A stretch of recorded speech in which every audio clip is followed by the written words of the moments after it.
Love X Revenge. Everyone in the mountain town believed Sister Agnes was a saint. For more than a decade, she lived behind the gray stone walls of the old monastery, rising before dawn, praying longer than anyone else, working harder than the youngest novices. And year after year, a strange miracle followed her quiet devotion. Year after year, Sister Agnes gave birth. The first time it happened, the town was shocked but forgiving. The abbess told them it was a tragedy, a sin committed before Agnes had taken her final vows. The child was taken away at birth, sent to a distant orphanage, and Sister Agnes remained in the monastery, her head bowed lower than ever. People whispered, but they still brought candles to the chapel and kissed the cross at the gate.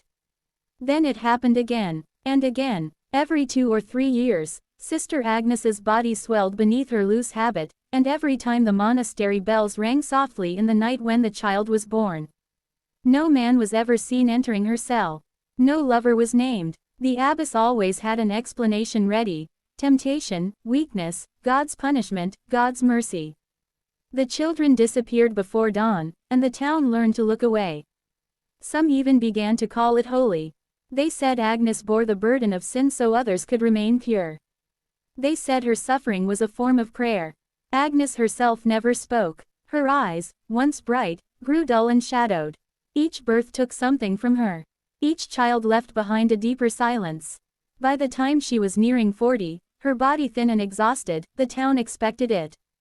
When the abbess announced that Sister Agnes was pregnant again, no one was surprised. They simply nodded, crossed themselves, and waited. But this time was different. From the first months, Agnes knew it. This child moved differently, stronger, as if demanding to be acknowledged. At night, she lay awake on her narrow bed, tears soaking the pillow, memories clawing their way back despite years of forced forgetting. She prayed not for forgiveness anymore, but for an end. When the labor began, it was brutal. The midwife sent for the abbess, and the abbess sent everyone else away. The screams echoed through the stone corridors, louder and longer than ever before. By morning, the child was born. It was a boy. The midwife froze when she saw him.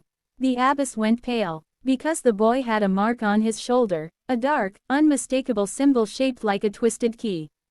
It was the same mark worn by the men of a powerful family in the region, a family whose influence reached from the mayor's office to the police station and far beyond.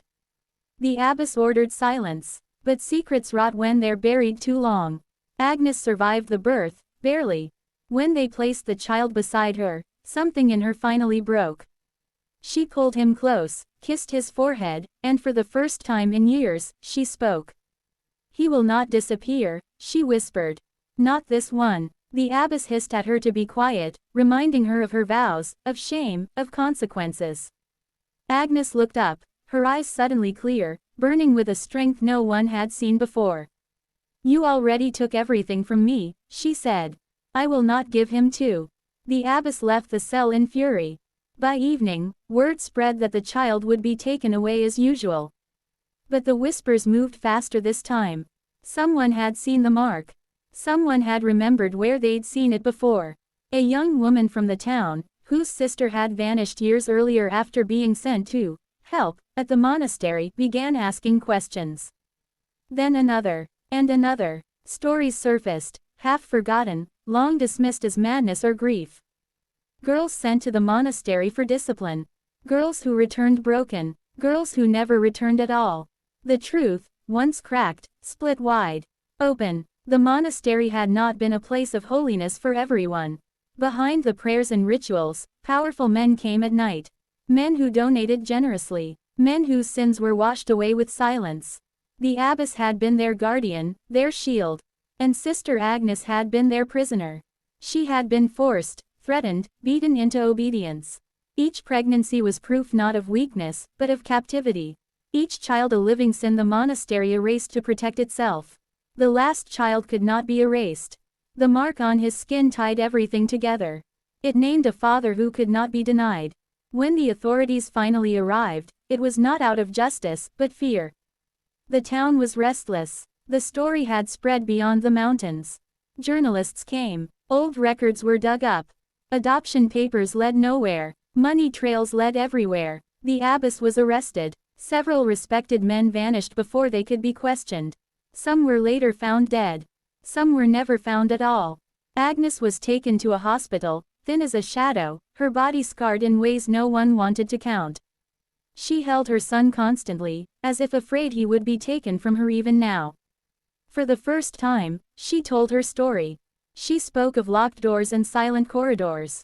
Of prayers used as punishment. Of children ripped from her arms while she was still bleeding. Of being told that her suffering saved others, that her silence was holy. The world listened. The monastery was closed. Its bells were silenced. The stone walls, once symbols of faith, became evidence of horror. Agnes left the convent wearing simple clothes, her hair cut short, her steps unsteady but free. She settled in a small house at the edge of town with her son, whom she named Gabriel. People didn't know how to look at her. Some avoided her out of shame. Some apologized through tears. Some asked for forgiveness they did not deserve. Agnes did not seek revenge. Not in the way people expected. Her revenge was truth. She testified. She faced the men who remained. She named the system that protected them. Each word she spoke broke something that had stood unchallenged for generations.